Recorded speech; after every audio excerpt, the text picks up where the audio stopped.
Well, apparently, my whole ordeal was muted.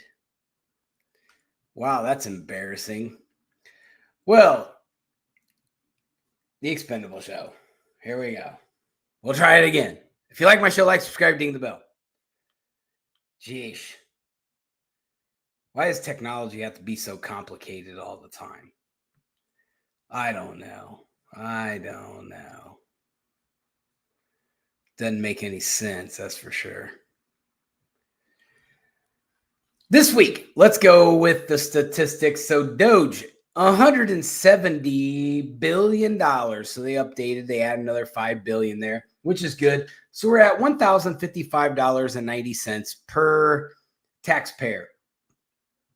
Now on the debt clock, we're up to $430 billion. That's 3,834. I don't know if they're still doing that Doge dividend or not, but that would be nice right about now. We're almost at that.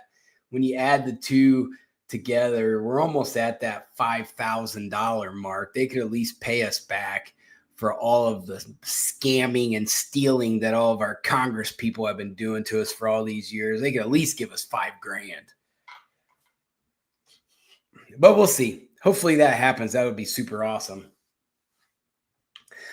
Let's go with the egg prices. So the egg prices did go up just a hair. So back in 2024, we were at $4.15. Today we're at $3.45. So our little market watch for the week. I feel like I'm on like one of those business radio stations. Gas. So gas went up just a hair too. In 2024, we averaged $3.30 per gallon. This week we're at $3.18.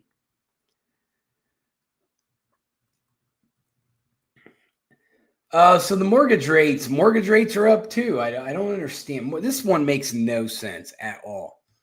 So the mortgage rates in 2024 were at 6.7. Now we're at 7.02. I don't like that at all. I wish Jerome Powell would quit. He is destroying our ability to refinance and make America great. He's doing that shit on purpose. Good news this week, Trump's approval rating has gone up by 0.5%, according to Real Clear Politics, which takes an average of all the polls together, which is why I use it. Instead of like CNN, they nitpick what poll they want to manipulate. So like one week they'll use like Quinnipiac, the next week, they'll use Gallup or they're always switching polls all the time. Whichever one has the number that they want or the best number out of all of them that makes conservatives look bad, that's the one they use. So don't get tricked. There is a method to accurate polling, and the media never uses it. Fox don't do it either. They always pick and choose their polls too. That's why I use Real Clear Politics, because it takes all the polls and averages them together. So Trump's up 0.5%. That's a big jump for him. So we're at 45.9% approval rating. I expect that next week to go up even more. I don't know if it'll be 0.5%, but I'm pretty sure it'll go up again. So the Dow is up. So we closed today at 42,051. So it's gained like 5,000 points since the tariffs were announced. Oh, the Democrats, Trump's destroying the economy. Yep, sure looks like it. So the big news this week, which happened over the last few days. So Trump's been in the Middle East. He's still there. So this is his first visit, and it's focused on deal making. So Trump's over there. He's in the Middle East. He was in Riyadh, Saudi Arabia, which is a really, really immaculate city. And it should be, because the Saudis are super loaded. So he's in Saudi Arabia trying to make more deals with our ally and trying to kind of really solidify that relationship and make it better. So that's a big deal, because the Saudis are good business people, and we do like having a good business relationship with them, which it looks like Trump is going to do. he did talk about with the Saudis about Iran's nuclear program and to try to keep them from getting nukes, and also talked about the situation in Gaza and what he would like to do there. Trump did make a statement during the visit. He said that he urged Iran to take a new and better path, and he wants to get a better nuclear deal. Now, when Trump arrived in Saudi Arabia, the crown prince was there to meet him on the tarmac. That never happens. That is an ultimate show of respect from the Saudi prince. He didn't do that for Biden. He didn't do that. Obama didn't get that treatment. Trump did. And then during the speech, Trump talked about lifting sanctions on Syria because Syria has a new regime, I don't know if he's called a prime minister or whatnot, but Trump, geez, I'm paid. Trump said that he is heavily impressed. I just turned my camera with my feet. That's impressive. But Trump is impressed with what he sees over there. Now, he knows that Syria has a lot of work to do. However, the people that are in place, that are in the governmental positions, they do have the capabilities and the strength to really start making some changes there for the better. One thing that Trump wants to do, and the reason why he's lifting sanctions, for one, because the Assad regime is gone. So that's no longer a problem. And that's who really the sanctions were on. So what he's proposing now is to the Syrians, like, let's get this country under control, and let's start making trade deals. Let's start making investments. Let's start doing all these things that brings prosperity to the country. I think that's an excellent way to do it, and we'll get into that strategy a little bit more here in a second. So the crown prince, his name's Mohammed bin Salman. Jeez, I can't read today. I've only been hearing his name like 1,000 times in the last 3 days, and I still can't say his name right. So they both signaled they're going to cooperate with a host of economic and bilateral cooperation agreements, which is excellent. We want to do business with the Saudis. Trump did bring an entourage with him, and some of the business people he brought was Elon Musk was there naturally. OpenAI's Sam Altman, who's my biggest enemy. BlackRock's Larry Fink, who's also an enemy of mine. So they all met with the crown prince during this visit. Now, I don't like the names on there except for Elon Musk. However, if you're going over there and you're trying to impress the crown prince with prosperity and business transactions, I mean, you're gonna take your best horses in the stable, and that's what he did. Even though I can't stand Sam Altman and Larry Fink, they're a disaster. Well, I mean, they're successful, but they're just not very good human beings. So Trump is embarking on this week, just pretty much this whole week in Saudi Arabia, on a high-stakes tour of the Persian Gulf region, which is great. Targeting business deals, strategic partnerships with the major oil-rich nations, which is Saudi Arabia, United Arab Emirates, and Qatar. So that's going to be a good thing. Now, there's a strategy behind each one, which he did bring some other people with him that I forgot to mention. The Amazon CEO, Andy Jassy, IBM's Irvan Krishna, Citicorp's Jane Fraser, Boeing's Kelly Ortberg, and we'll get into why he was there. NVIDIA's Jensen Huang, and Palantir's Alex Karp. I wonder if he's related to a fish. I don't like carp. I did try catfish. We talked about that on the last show, but I really like catfish. I want to eat catfish all the time. So Saudi Arabia has already pledged to invest $600 billion in U.S. investments spanning on weapons purchases, technology transfers, AI, the stock market.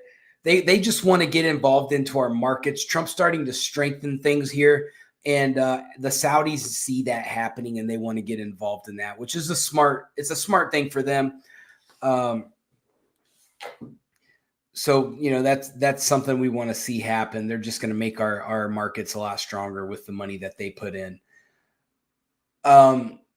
Trump said that he believes the Saudis could ultimately commit up to $1 trillion in investments, which I could see that. The Saudis are good for it, and they're ambitious enough. In addition to economic deals, Trump and bin Salman are expected to discuss a possible civil nuclear program and expanded defense cooperation. Such agreements were once linked to a potential Abraham Accord-style normalization between Saudi Arabia and Israel. Now, that could happen. That very well could happen. I know Trump is having some issues with Benjamin Netanyahu right now, but I think at the end of the day, when Trump wants to put his foot down, it'll be the end for Benjamin Netanyahu. Because right now Trump is saying, look, I'm not really agreeing with some of the things you're doing, so I'm going to kind of step away. And that's fine. But I think at the end of the day, if he wants to get his full Middle East agenda across, he's going to go and meet with Benjamin Netanyahu and say, look, you're screwing up my plan. You need to stop doing what you're doing, or now you have a problem with the United States. So I could see that happening. So on Tuesday, Trump's going to headline the U.S.-Saudi Investment Forum alongside Saudi ministers. The White House crypto czar David Sachs and other business leaders were there. Elon Musk, I saw him in the crowd. I watched it, so I saw it. It was an extremely good. The Saudis were very receptive. They gave him a standing ovation after Trump announced that he was going to lift sanctioning on Syria. So there was a discussion with Syria. So I'm going to go through that right now. So on today, he met with new Syrian President Ahmed al-Sharaa during his trip through Riyadh, Saudi Arabia. It was kind of a show that, hey, things are improving and we want to work with you. And so it was a good gesture. It lasted about 30 minutes, and they did it right before they did the Gulf Cooperation Council Summit, which Trump was the speaker. Trump was joined in person by the Saudi Crown Prince, bin Salman, and also jumping in was on the phone was the Turkish president, Recep Tayyip Erdogan. That's a mouthful. Erdogan. I always just call him Erdogan because I don't want to say all those other names. I screw them up. So it's interesting that that Turkey's involved. They're kind of wishy-washy a little bit. So I have some friends that run a business here in Atlanta that are from Turkey. So I've talked to them about their president a lot, and he said, "Look, the deal is he's a businessman. The people of Turkey like to do business. So if there's business that can be made, they want involved." So that's kind of what I tell myself a lot when I see Erdogan doing things. I'm like, okay, is there a business avenue to this? And usually there is. Even when he goes and sides with Russia on stuff, there's a business avenue to that, which is fine. I mean, you should be, seeking business ventures. That's perfectly okay.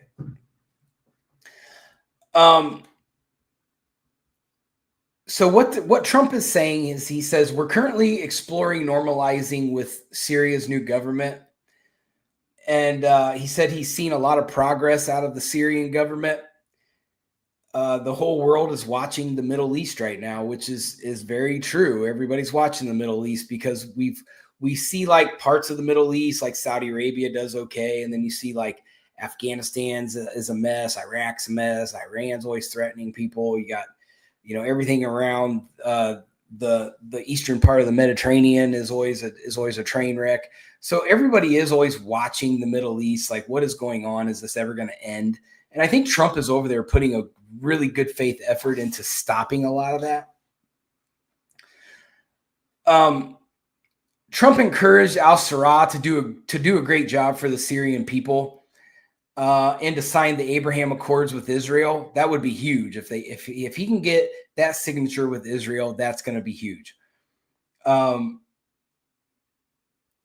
He also said that his message included rejecting Syrian and Palestinian terrorists from the countries. So he wants them to go and kick all of the terrorist groups out of their country, which if that happens, that will be a true show of commitment to improving relations with the United States and Syria. So I that's what I'm going to be looking for. Same with the Palestinians. As Hamas is starting to dwindle down in numbers, I would like to see the Palestinians boot them the rest of the way out. They should have the numbers to do that now. And they also want to prevent the resurgence of ISIS. So there have been like a couple little spots where ISIS pokes their little head out. And so that's something that Trump wants to stop, is to get ISIS up out of there too, to make sure that they don't get, big again. So then later on, he made it to Qatar today. And Trump told reporters on the plane that his meeting with the Syrian president went great and that he's a young, attractive guy. He's a tough guy. He has a strong pass, very strong pass, and he's a fighter. I think that's a good compliment coming from Trump. He calls it like he sees it. If the guy's a putz, Trump's going to come out and say, yeah, I don't see much coming out of him. Just like he did with Biden and Kamala Harris. He's not going to hold back. If Trump likes you, he likes you. If he don't like you, he don't like you. And it's how he's in the mood at the moment. He said Carney's a turd, but if Carney comes to the table and he starts acting right, Trump complimented him, said, hey, Carney came to play.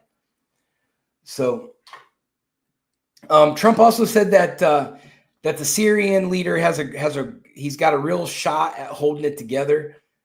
And then he said, I spoke with President Erdogan, who's very friendly with the Syrian leader. He feels he's got a shot at doing a good job. It's a torn up country, though, and we have to be patient. So I think everybody's trying to lend a hand to Syria. I think that's a good thing. And the president announced also on Tuesday that he would be rolling back sanctions, which we already talked about. The Saudi Crown Prince and President Erdogan both are on board with that. They actually were encouraging him to do it, said, hey, take a look at Syria. They're starting to do some good things. Maybe we should lift the sanctions. And that's good. So al-Sarraj thanked Trump and the Crown Prince and Erdogan for their efforts to put together the meeting and recognized shared U.S.-Syrian interest in countering terrorism and eliminating chemical weapons. So that's good. That's good. Syria is acknowledging the issues, and they're wanting to work with the United States to help, fix them. So Trump also hopes that Syria could potentially be a link to facilitating trade between East and West, which is I think that's pretty realistic. If Syria can get it together, there could be the opportunity there for that to happen. So, it just depends on how far the leadership goes. He also was Trump was encouraging U.S. companies to start to look at investing in Syria, especially in the oil and gas industry. Trump said, I felt strongly that this would give them a chance. It gives them a good, strong chance. It was my honor to do so.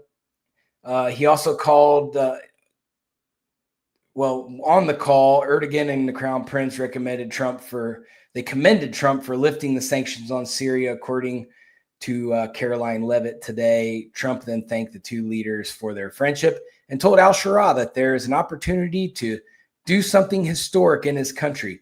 The Russia-Ukraine war and the war in Gaza was also discussed during that. Also, Caroline Levitt said.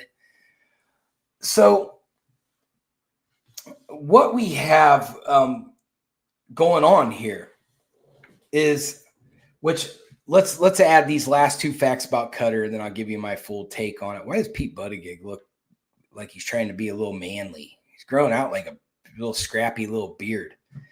Anyway, Qatar, Trump thinks at the end of all these deals that Qatar and the United States is going to end up with a $3.4 trillion worth of exchange between the two countries. That could be huge. We know Qatar is a very wealthy country. They do very well. And there's a lot of import exporting that goes on there. There could be a lot of money being exchanged there. Qatar also is looking to provide planes. They work with Boeing. So that deal got put back on the table, which is something that we had lost out on during the tariff wars, but now it's back on. So Boeing is now full throttle with Qatar on producing planes, except for the plane that the $400 million plane that they gave to the United States. The Democrats are crying about that. Not allowed to accept presents from foreign countries. Whatever. Well, let's go check all your presents in your piggy bank. Congress. How many presents did you accept?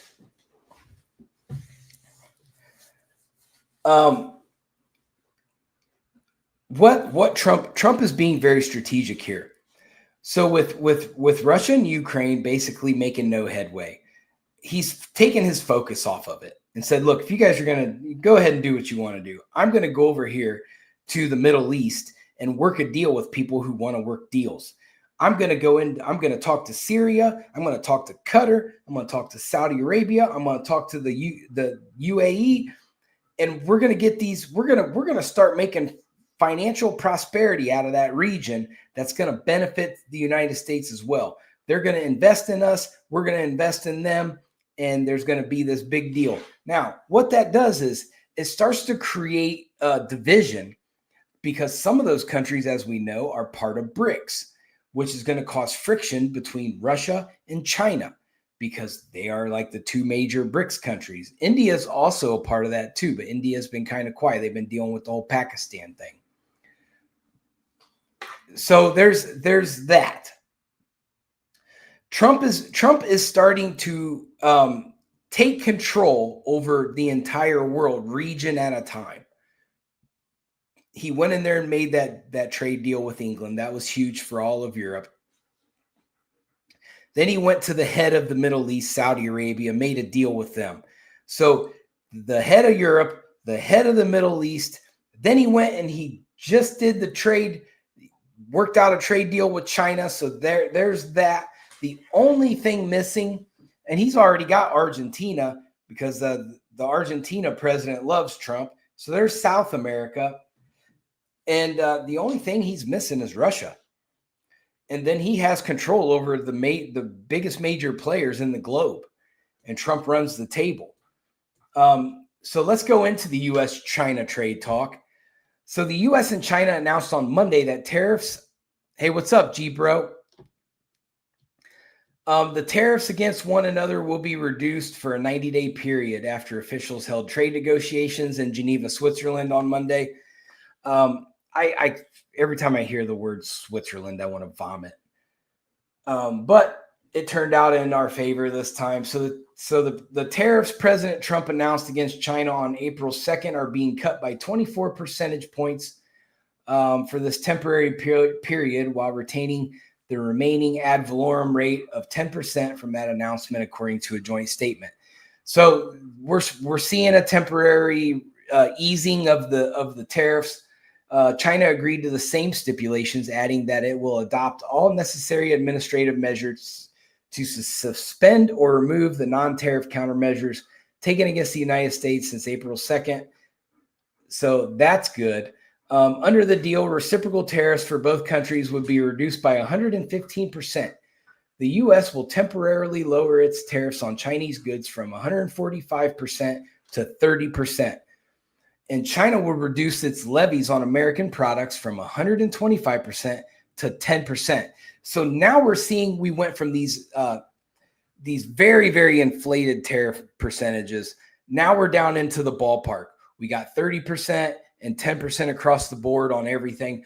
So that's how it gets done. So that's what Trump basically did. He just changed the Overton window and went extreme and said, here, get used to that. China said, I don't want to get used to that. Let's settle for something smaller, but yet bigger than what it used to be. So we made out on this deal where we weren't making out on it before. So good job. Trump did an excellent job. Both the U.S. and China agreed to take the aforementioned actions by Wednesday, which is today. The countries highlighted the importance of the sustainable, long-term, and mutually beneficial economic and trade relationship, which it looks like we're starting to head in that direction. If the 90-day period ends, I would like to see that these tariff percentages stay in place as is. I think that's going to work out between everybody very well. The countries highlighted the importance of a sustainable long-term relationship. The two sides also agreed to establish a mechanism to continue discussions about economic and trade relations, which will be led by Chinese Vice Premier He Lifeng and U.S. Treasury Secretary Scott Bessent and U.S. Trade Representative Jameson Greer. So we're going to talk about Scott Bessent here in a minute. So that's good. They're going to kind of get ahead of this and get it something worked out. So when the 90-day period ends, they'll have something ready to announce to be put in place permanently. The discussions may be conducted alternately in China as the United States, a third country upon agreement of the parties. So they could hold it somewhere else between the two countries like they did here in Switzerland. As required, the two sides may conduct working level consultations on relevant economic and trade issues. China was assigned a reciprocal tariff rate of 34%. Greer recalled while speaking in Geneva. China was the only country that chose to implement retaliation against the United States for its reciprocal tariff. All other countries withheld and decided that they wanted to negotiate with the United States or simply not retaliate. So Trump won the tariff war. And from the get-go, we all knew he would. It got a little scary there at first because you're like, man, did he do too much too fast? But after a while, it was just trust in the system. Trump's got this mapped out already. He already knows how everybody's going to react to it. I feel confident that he's going to do the right thing, and we're going to be okay. Okay. Now, I want to throw Scott Bessent out there. Out of all of the cabinet picks that I've ever seen in any administration, Scott Bessent is the best by far. This guy is unbelievably good, for one, at following the game plan, for two, at being on top of it. This guy is top notch. He gets on TV, he embarrasses every interviewer that tries to attack him. He goes in front of hearings and he destroys liberals. He knows his stuff, and he stands his ground. I have a lot of good things to say about Scott Bessent. He's a good cabinet guy. He's a good money guy. I'm very impressed, and hopefully we can see more of him. I got a new phone, so I can't see who's texting me anymore. I might have got fact-checked by my dad. Nope, I didn't. He's probably not watching today. Maybe he is. I don't know.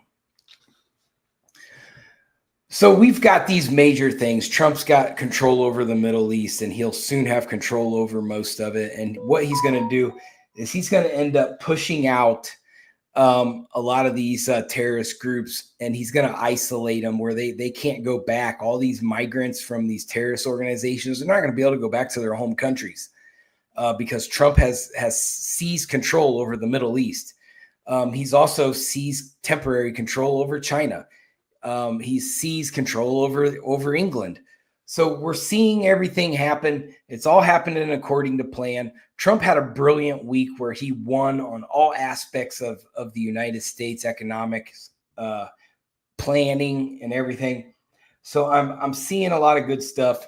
And I look forward to seeing, hopefully we'll get another tariff finalization deal done this week. That would be fantastic to see by Friday. But we'll see. He still has to go to the UAE. So I'm going to be paying attention and watching, what kind of plan he's got for the United Arab Emirates, which is generally a good friend of the United States as well. So I know it's a little short today, but I'm not going to lie. I was working outside on my patio, like on my laptop, and then I jumped in the pool, and then I did yard work. And so I just wanted to cover the big major events and didn't even bother looking up any of the circumstantial things of the week. So forgive me, but I covered the major ones, and that's all that matters. But I'm out this week, and hey, the Chicago White Sox are not the worst team in baseball. And, Pete Rose and Shoeless Joe Jackson are no longer banned from baseball. Of course, now they're dead, so it doesn't matter. But I would expect both of them to get inducted into the Hall of Fame. I'm a big Shoeless Joe Jackson fan. I'm a big Pete Rose fan. They did it on Pete Rose Day, and they did it while the Reds were playing the White Sox, so that's exciting. G, bro, I know you're probably a fan, hopefully, of the White Sox and not the Cubs, since you're up in South Bend. But baseball season excites me. There's a lot of good stuff going on. The St. Louis Cardinals just had a 9-game winning streak, but it got snapped today. They got beat by the Phillies 2-1. But that's it. I'm out. Peace.